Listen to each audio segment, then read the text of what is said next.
One of the things I hear from successful organizations is they have given a spiritual, for example, intelligence very seriously.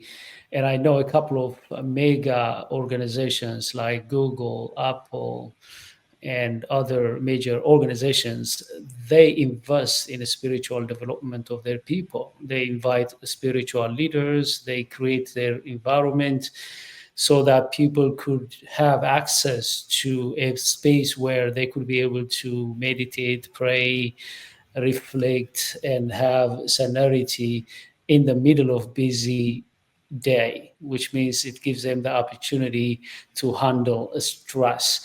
Do you have any example or any specific organization or client that created this kind of environment where they're not only taking care of the the emotional intelligence and social intelligence, but also spiritual intelligence of their people?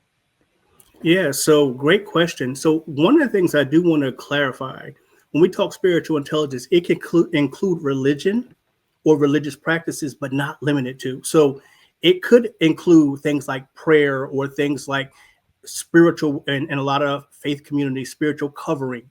But when we're talking about maybe an organization, what spiritual intelligence looks like is purpose. It's helping the people that work for you, your employees. You're creating an environment conducive to purpose. Remember, I mentioned earlier about people can't be empowered until they first recognize they have power. You empower people by recognizing that they have purpose, that they have contribution, that they are significant in who they are, how they are, and what they contribute to the organization. So a good example of that is I was working with a state-run facility, and one of the challenges they had a lot of turnover in their organization. And so what we started doing training on is conflict resolution and supervisory training.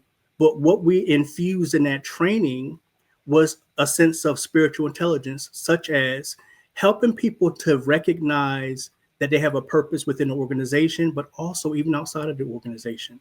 When people actually were working and really finding confidence and competence in the work they were doing, they saw that the work that they were doing mattered, that people appreciated the purpose. They found greater fulfillment in the work that they did. And what you saw was a transformation of the organization because the workplace culture changed. It changed morale.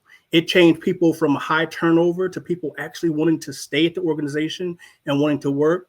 And what happened was leadership started actually developing folks within the organization to be more effective and efficient, not just workers, but wait for it, people, right? And it became more value driven in terms of how they showed up, in terms of leadership and or their development.